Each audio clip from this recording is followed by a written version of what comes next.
Hi, it's Carter Clues, the president of the Constitutional Rights PAC, and welcome to, here we go, get your favorite beverage.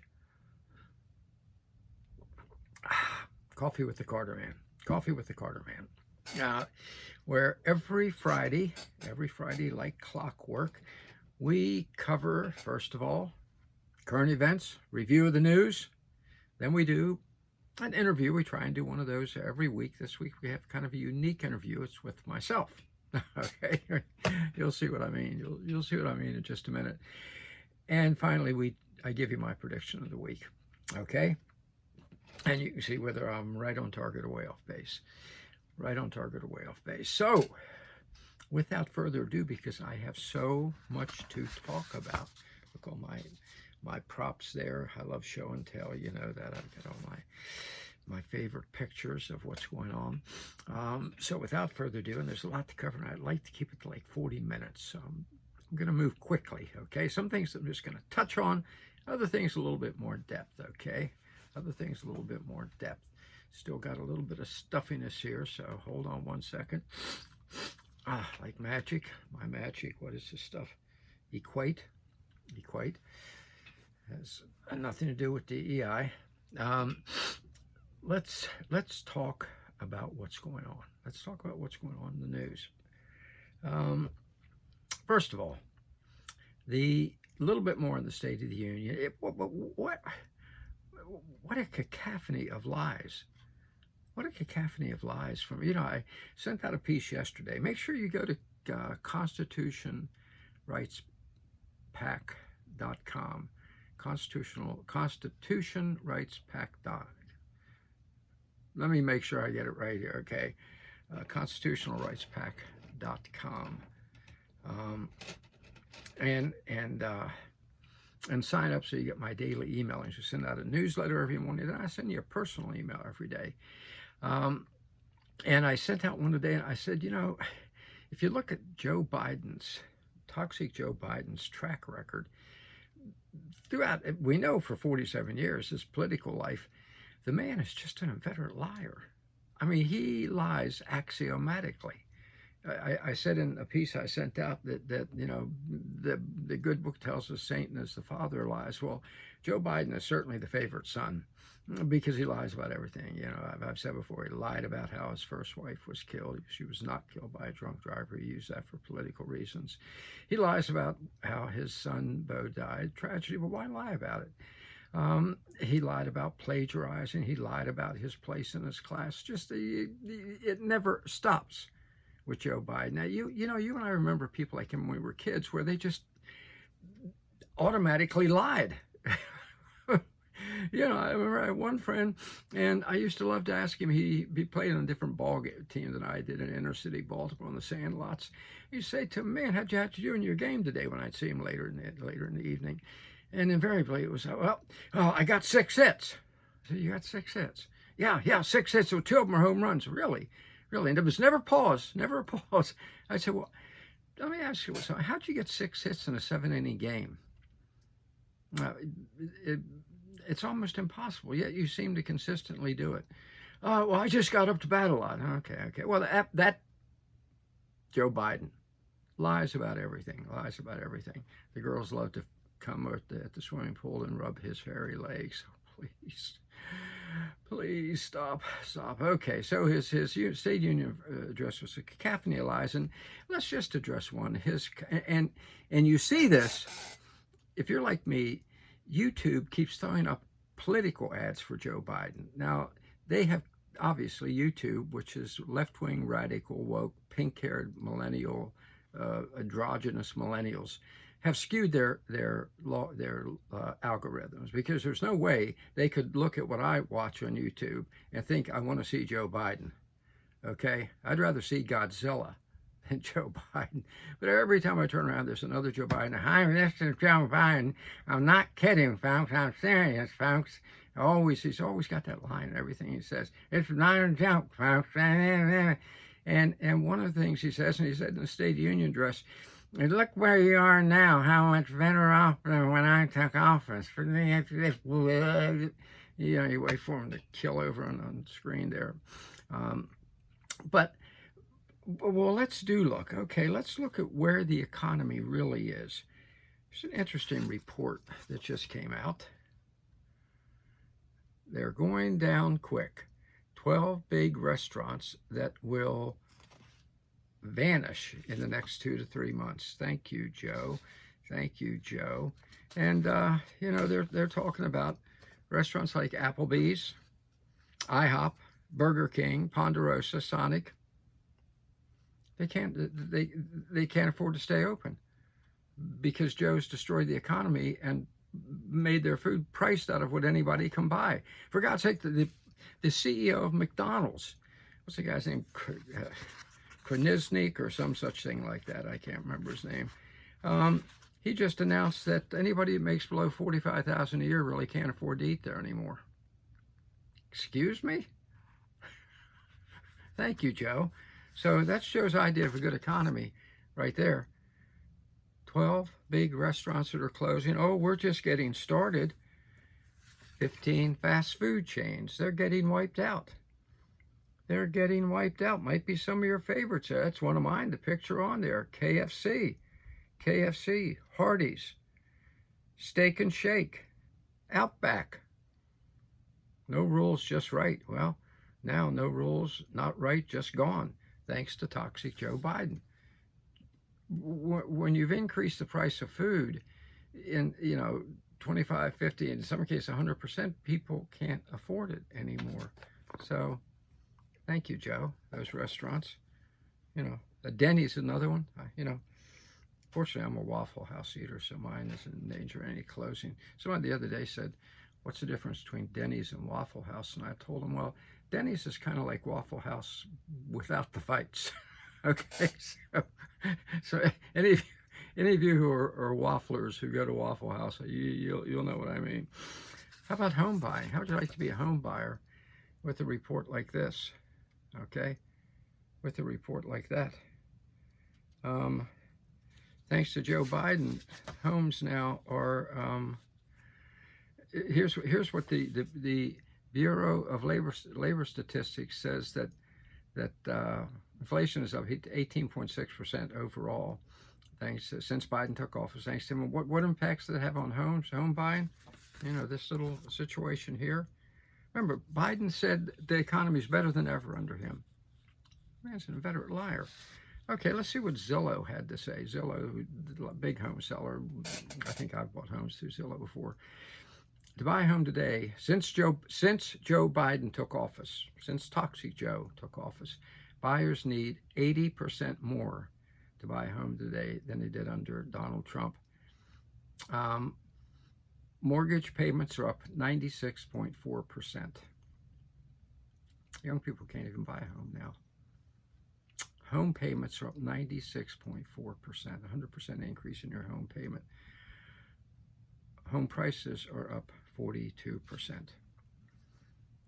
We've never been better thanks to my economy. Oh, no, he didn't say it that way, did he? He yelled it. His whole State of the Union address. I call it the get off my lawn State of the Union address. Things have never been better since I took over in the economy. Please, enough. So there you have it. And maybe he meant things are going to get better. He was just doing a little looking ahead. Okay, foreshadowing. I don't think so. I hope some of you watch Greg Mannarino. To me, one of the best economic analysts on the internet. Great podcast he does. And there he's exposing the fact that Yellen is now admitting that higher inflation is on the way and more corporate layoffs. We saw the restaurant layoffs that are coming here. Oh, by the way, Yellen has now apologized way back at the beginning of the Biden inflation escalation when she said, well, it's transitory. Now she's saying, I wish I hadn't said that. Well, so do we. So does every working person who suffered the 20% increase overall in the inflation rate. And if you're like me, folks, let's get down to brass tacks. My heating bill, gas bill, going up 100%. Electric bill is going up 100%. Insurance has gone up 20%. Gasoline, of course, has gone up about, let's see, it was 180 well, let me put it this way. To fill up my Jeep, under Trump, it cost me $50. Under Toxic Joe, it cost me $70. I'm sure you're having the same thing. Every time my wife goes shopping, she comes back in a state of shock. So the 18% is overall. But the stuff that really matters, the staples, you and I know, it's even worse, okay? So that's our economic review of the news, all going back to Toxic Joe and his eternal lies. The man just can't stop lying, and that's why we need to fight him and get him out of there. He's going to continue the lies. This next 8 months of this presidential campaign is going to be one Biden lie after another. The man has no conscience. He has no moral compass. That's why the CR-PAC Nation, Constitutional Rights PAC Nation, we're going to get him out of there. We're fighting tooth and nail, folks. Don't be merciful. Don't step back. Don't be ambivalent or acquiescent. Don't compromise. This man has got to go. He's got to go. He's an inveterate liar, and he lies about things that cost us extremely dearly, not just economically, but they cost lives, okay? And that's our second item we're going to talk about in the news, okay? Oh, by the way, you might be saying, well, what about her testimony? I'm going to talk about that in our prediction at the end, okay? So stand by. We're going to get to that. But let's talk, and it's a topic that's touchy. I'm going to talk about a touchy topic because I know there's, in the CR-PAC Nation, I know there's disagreement on this. But I'm just going to say it. Even if you were one of those who flew your Ukrainian flag and wore your Ukrainian lapel pin back at the beginning, February 22, look, this thing is over. It is over, and it's another Biden catastrophe. You remember what Obama said about Joe Biden? You know, Joe F's up everything he touches. Well, he sure effed up that war to the tune of 400,000 to 500,000 dead young Ukrainians. That's horrifying. None of whom had to die. We know that in Turkey, in Istanbul, in March of 22, Putin and Zelensky were that close, Zelensky's spokespeople, that close to an agreement, and the United States sent Boris Johnson, of all people, a total clown. He is a clown. Into scuttle it, because Joe Biden, Toxic Joe, and Victoria Nuland, who thank God in heaven is finally gone from the State Department. Body bags Victoria. They wanted a war. They wanted to get Putin. Okay, that was their agenda, and they didn't care how many Ukrainian kids had to die for them to do it. Well, now 500,000 have died. And still, Biden is pushing to kill more, telling us, we're winning this thing, we're winning, Putin is losing. How many times you hear him say that? Putin does not have weapons. He sent that smarmy spokesperson out, whose name I can't remember now, Biden, they can't win. Putin can't win. He always does his little head shake. You know, I mean, I wish I could remember his name. They said it over and over again, and all through it, I kept telling you, Putin can't lose. Putin can't lose, and the longer this war goes on, the worse it gets for the United States in every single way. Let me tell you what I mean by that. Okay, number one, the money. The money. Yeah, that's right. There we have it. Biden with his ATM machine handing money to the little grifter there, okay? The man we know has stolen at least $400 million, according to the Burns at the CIA, probably more. He's got 5 mansions, London, Paris, Alexandria, Miami, God knows where else. Yeah. He's living pretty well while he's sending the kids to their death. And then Biden tells us, it's all right because 90% of the money comes back to the United States. Mr. Biden, that's not the kind of people we are. Yeah, to feed the military-industrial complex. Mr. Biden, that's not the kind of people we are. We don't send young people to their deaths in order to make a profit. That's not what America does. It's not what we're supposed to be doing, okay? But that's what that war has become all about now. I think Yellen put the figure at 60% of the money that we give to the grifter comes back to arm the military-industrial complex, as Dwight Eisenhower called it. That's why these congressmen who are on the payroll of the military-industrial complex want to keep. They've sent over probably 100 to 200 billion so far. They're going to lie about what it is, but that's really what it is. Now they want to send another 68 billion. Enough's enough.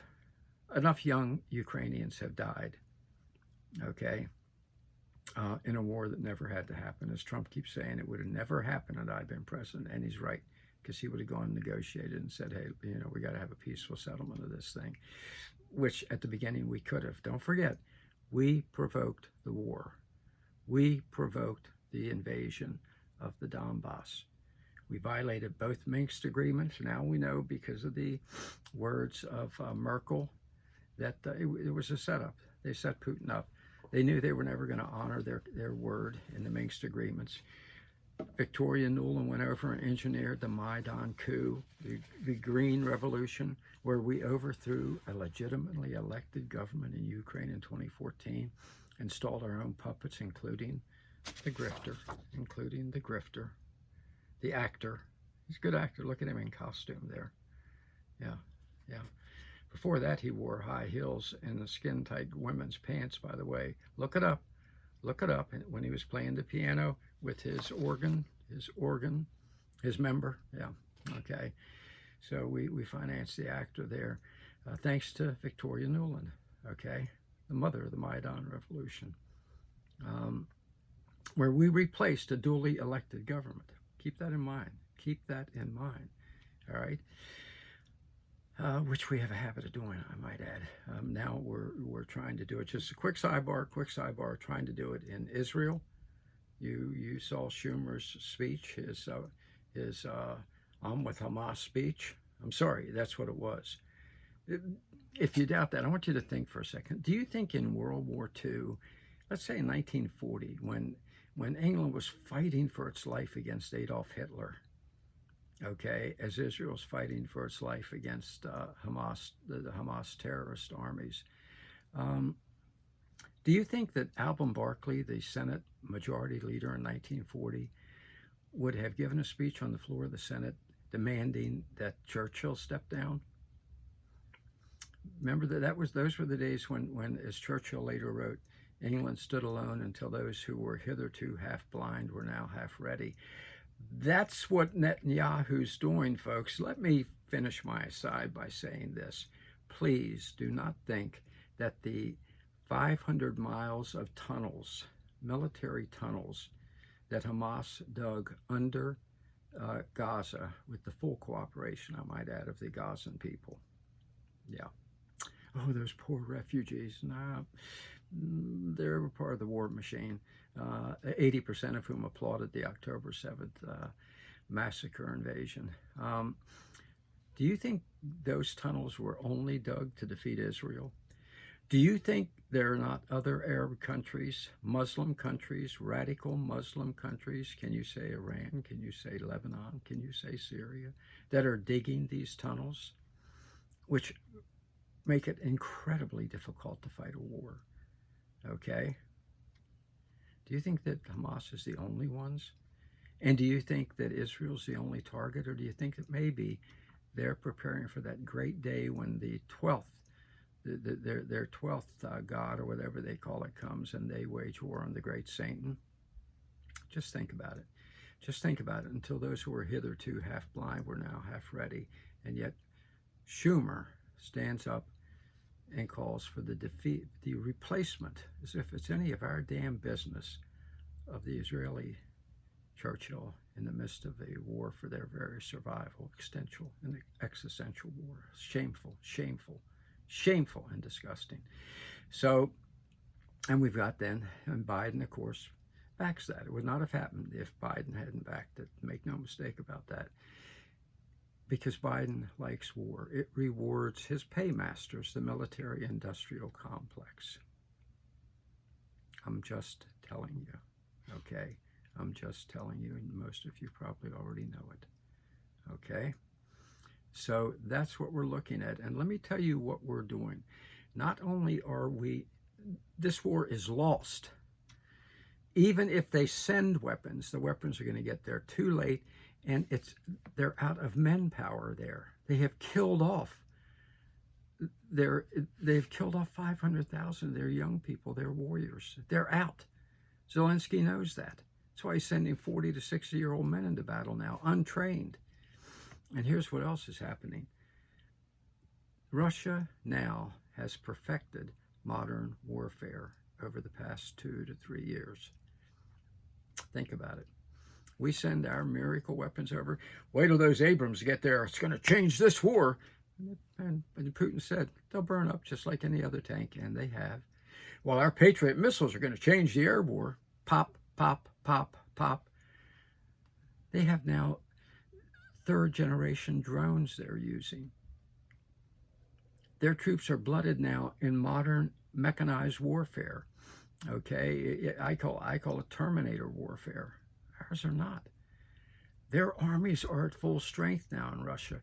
We're 70,000 down because Milley and Austin, former Joint Chiefs of Staff, said, the Secretary of Defense, the AWOL Secretary of Defense, they decided it was more important to have transgenders out there marching with the guys, and this is real, Tampax machines in the men's barracks, than to field an army of fighting warriors. After all, these fighting warriors, they allowed them to come from rural areas, which we're now told by the fascist left, the Biden left, that they're white supremacists. Excuse me. I don't even know any white supremacists. So and I don't think you do either. So that's where we are with this war, folks. It's time to end it. It's time to bring an end to the slaughter. Biden does not want to do it. We have to demand it. Biden doesn't want to do it because he doesn't want another major military loss on his record leading into an election. Okay? That's why, as the CRPAC nation, no matter where you started out at the beginning, for God's name, in the name of mercy and goodness, now's the time to say, that's it. It's over. Let's move on. Let's move on. And the rest of Europe is in no danger whatsoever. Okay? One final item in the news, and I'm not going to go into too much depth in this. Excuse me, I've still got a little bit of that cold for reasons of time and because it's very complex. But when you get a chance, go to Russell Brand, okay? I know, he's a little different, he's a little strange. My wife said amor es muy raro. That's Spanish. Amor is very strange. But this report he just did, half-hour or so report on the Clintons and Haiti, is a must-watch. Just go to YouTube and type in Russell Brand. You'll see it come up. I urge you to watch it. The thing in Haiti is horrifying. Okay, yeah, we know we're hearing cannibalism, gangs being released from prison, which, by the way, I think it's for 3,000 to 4,000 felonious criminals got out of prison. Obama, if you recall, in the 7th year of the Obama Holder regime, they released 23,000 felons from prison. Felons, look it up. It was their program to reincorporate them into their neighborhoods. I'd like to have a tracking on how that went. But Brand reports on the fact one of the reasons Haiti is now in such dire circumstances is because of the woman that you see there with President Trump. That's during their debates when Trump had the nerve, had the courage, the integrity to bring up the fact that the Clintons raped Haiti. They raped Haiti. Make no doubt about that. One of the reasons Haiti is so impoverished now is because of what the Clintons did in Haiti. Great article in Current Affairs magazine I'll give you some examples. When I'm going to make it quick. Watch the full report. It's stunning. That in this Current Affairs magazine, they point out that back in the 70s, that Haiti imported only 70% or 19% of its food. Is that what it said? I get it right. 90% of its food. Okay, so it was doing pretty good. It was doing good. It rolled along to the 80s. Now, and its main staple was rice. These poor countries, like Haiti, Dominican Republic, which adjoins it, Honduras, where my wife is from, Guatemala, all these countries, rice is a staple there. Rice and beans. You know, the quick aside, little humorous thing. My wife and I went to Starbucks one time, and one of the, you know, they write the name on the cup, and they handed the cup to a Latino guy, and they wrote on it Beaner, right? And he started laughing and walked away with it. Well, obviously, the barista and the guy knew each other. My wife said, well, amor, ¿qué significa beaner? I said, Princess, that's what you are. You are a beaner.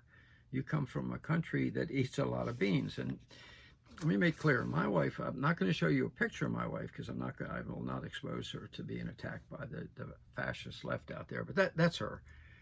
You know, people say, well, how'd you get a doll that looks, I tell you, if you saw that, you'd say, how'd you get a doll that, you had a doll made that looks like your wife? Actually, no, I found it at a thrift store. That's her congratulations on her citizenship thing there. But so she does not look like, maybe she could be a Caucasian, a gringo. She's a beaner. And I said, Princess, a beaner is what you are, because you come from a country that eats beans. And she said, well, why don't they call us ricers? Because we eat rice and beans, okay? So rice is a staple in these countries. It is the staple in these countries. In the 70s through the 80s, they had plenty of rice. They had plenty of food. They only imported 19% of the food. Then along came the Clintons. And Bill wanted to reward his paymasters. So he forced Haiti to cut its tariff on rice that it was exporting. It was making money on exporting rice, and it had a 50% tariff. And on behalf of the rice growers in America, primarily in Arkansas, which his friends had financed his rise in politics, he forced them to cut it to 3%. And as the Current Affairs magazine and in this Russell Brand report indicates, all of a sudden, Haiti imports are now over 80%. Haiti now imports 80% of its rice from the U.S. And 1 ton of rice in Haiti is now $300 more expensive than American rice on the Haiti market. So they destroyed their entire industry. Bill Clinton did. The Clintons destroyed their entire industry. Then they went in after the earthquakes and the hurricanes and said, we're going to rebuild. But did they really rebuild? They spent nothing. Watch the report from Brand based upon the Current Affairs article. They spent nothing on even removing the rubble. They spent their money on a program that had business as its center. They used our tax money instead of helping those poor, beleaguered people to finance American businesses there. Finance the clothing industry. And the clothing industry got upset because the Haitian government said, could you pay our people a little more, you know, from 30 cents to maybe 60 cents an hour? And they said, no, we only want to pay like 7 cents an hour. That's what Clinton did. So it wasn't, the industries that moved in weren't to benefit the people of Haiti.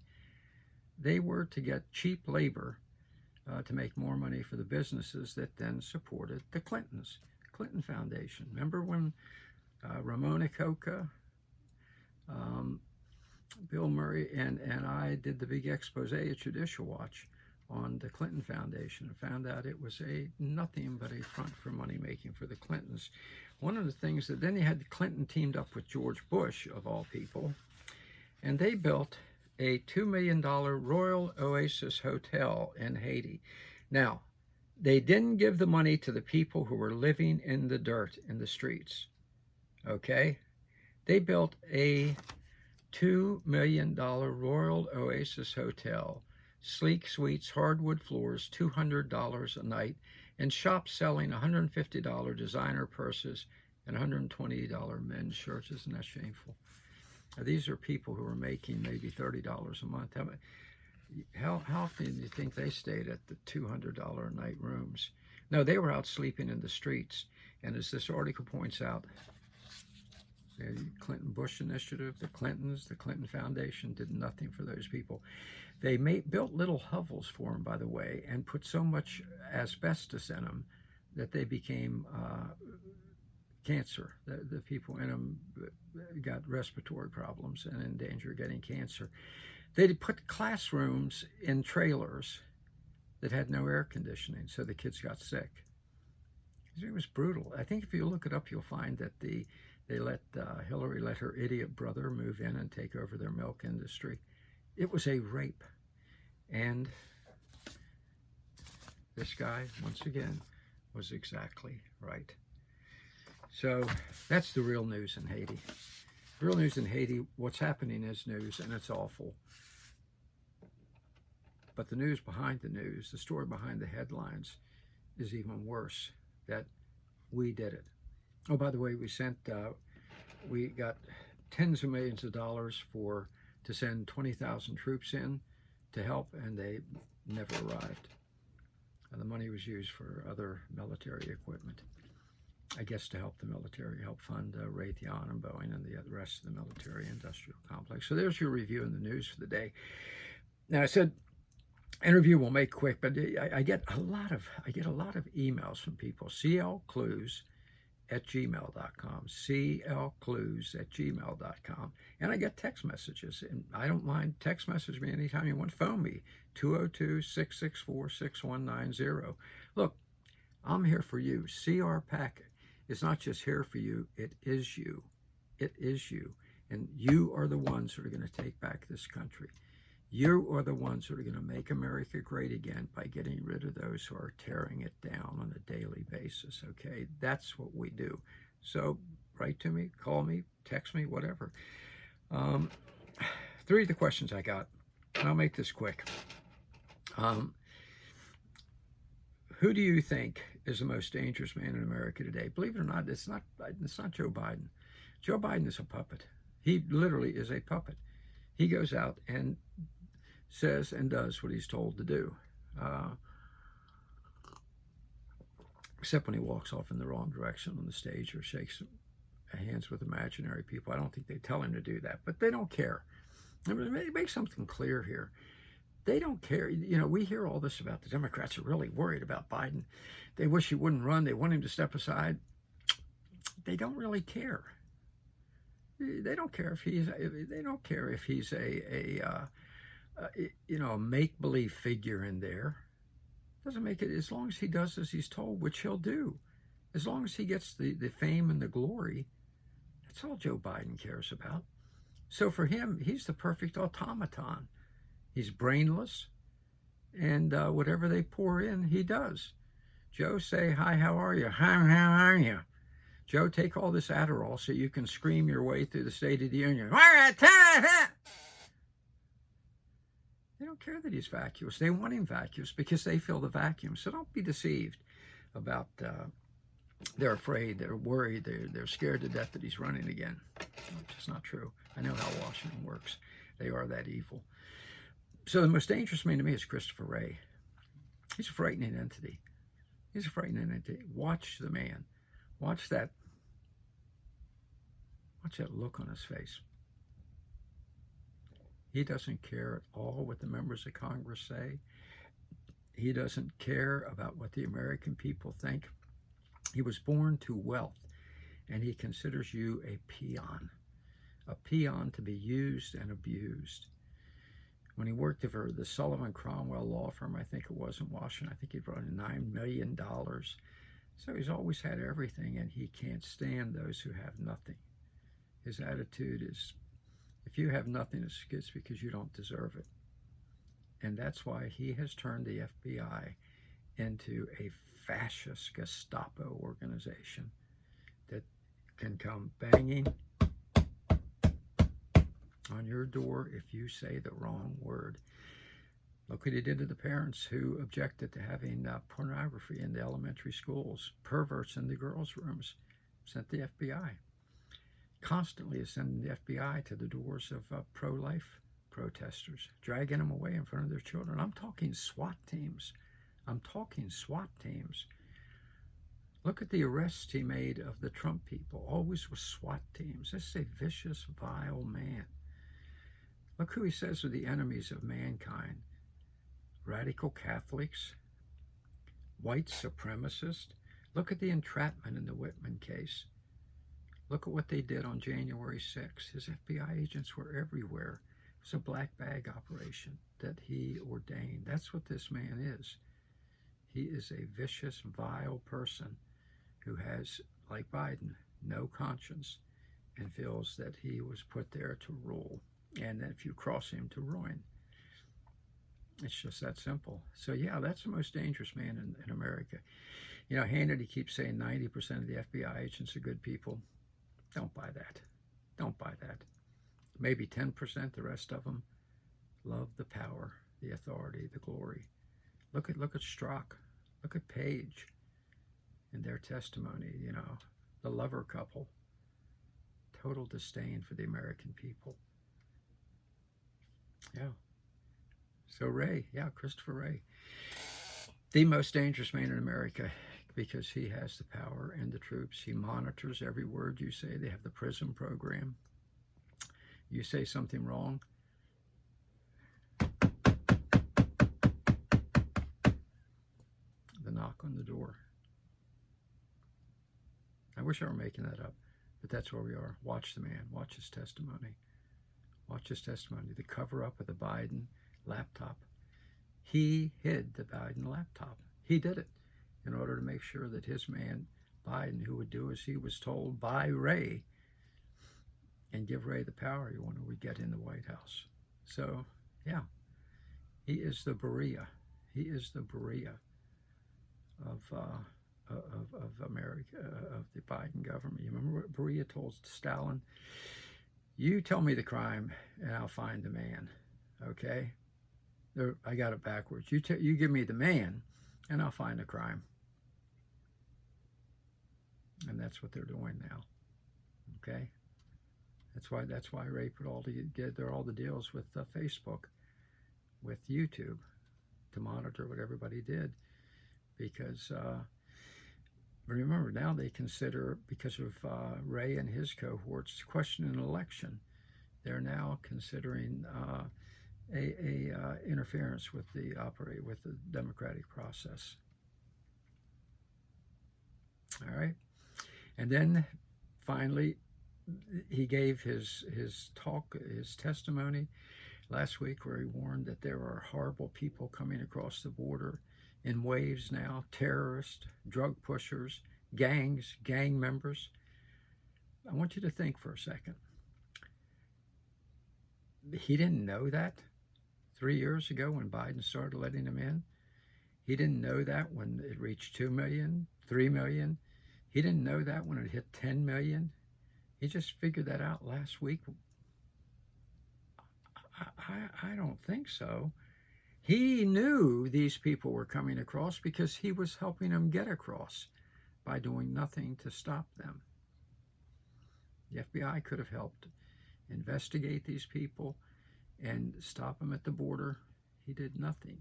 He helped Biden escort them in. So why did he raise the alarm last week? Well, we are in what's known as an election year. This is what in movies, back when I used to write movie scripts, we called preparation or foreshadowing. If this coming summer, if Trump is leading by too much of a percentage, don't be surprised if these gangsters and terrorists and drug pushers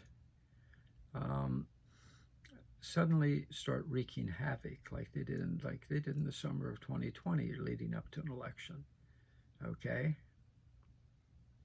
and then Wray can say, well, I told you it was going to happen. I told you it was going to happen. And it helps them use the fear factor to keep people from turning out to vote, to cow Trump voters, to make more absentee ballots. Merrick just announced they're going to do a bigger push for absentee ballots because they're unverifiable. Okay? You know, we need to go back. You go vote. You can't go vote on election day. You don't vote. And then you have good, clean elections. They do it in other countries. They do it in Honduras, for God's sake. So we should be able to do it here. But the absentee ballot, which, if you have the riots in the streets from the people Ray suddenly discovered in an election year out there, so he can use them to terrorize the population, then you say, well, we're going to have to just go to absentee ballots, or worse yet, and I'll stop at this, martial law. Ray will say, I told you that this might have to happen. I warned everybody. It's really that bad. It's even worse. That's the way they work. Think of their COVID hoax. Fear. Fear. Nothing cows people like fear. So, yeah, that's the most dangerous man in America. Had a couple other questions, but we are out of time. So let me just finish up with my prediction. People ask me, what do you think is going to come of the hearing with her, the special counselor?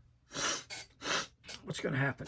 What's going to happen? I mean, he said some incredible things. He says incredible things that Biden knowingly took, not just as vice president, even as senator, knowingly took classified materials home with him and stored them in unsafe places.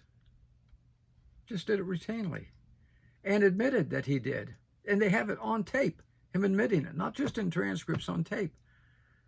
They have him admitting that he used what he knew were classified documents to give to the ghostwriter writing his book.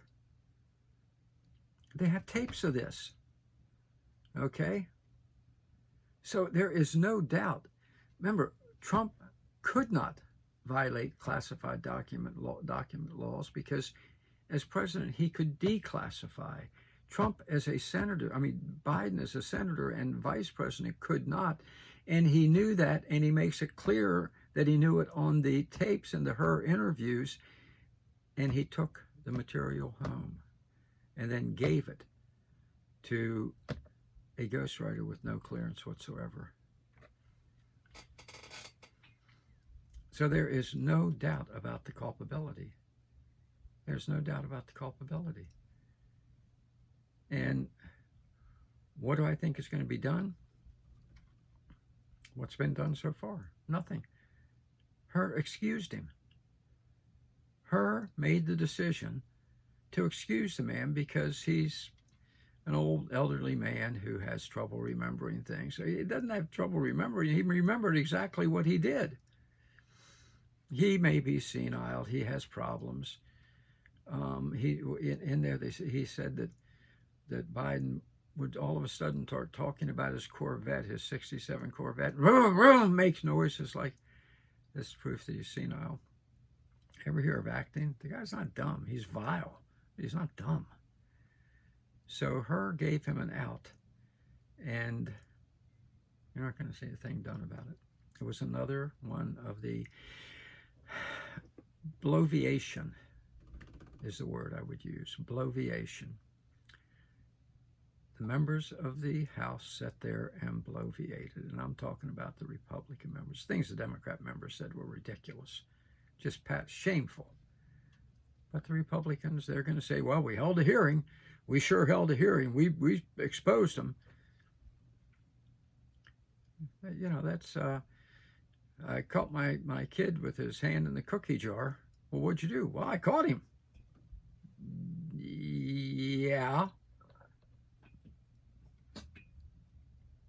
Well, yeah. Biden got caught with his hand a lot worse than in a cookie jar. Congress is not going to do a thing. That's why we need a super majority of conservatives, of MAGA Republicans. We've got to have them, folks. I call them, as well as MAGA Republicans, CR-PAC Republicans. So my promise to you is we're going to be interviewing them over the next several months, the congressional candidates. We're going to make sure you know which ones are going to get in there and ruthlessly fight the good fight. Okay? Ruthlessly and just rapaciously fight the good fight, because we cannot afford to lose. For all the reasons I went over with you today, and all the review of the news, the answer to the question, and the prediction, We can't afford to lose. We are, like Israel, in an existential war for the survival of our country. And our enemy is internal, and we can't afford to lose. We've got to wipe them out. No mercy. When we get in, we want revenge. I'll say that again like I did last week. And it's up to the CRPAC Nation to make that happen. So, as I say every week, let's do this thing.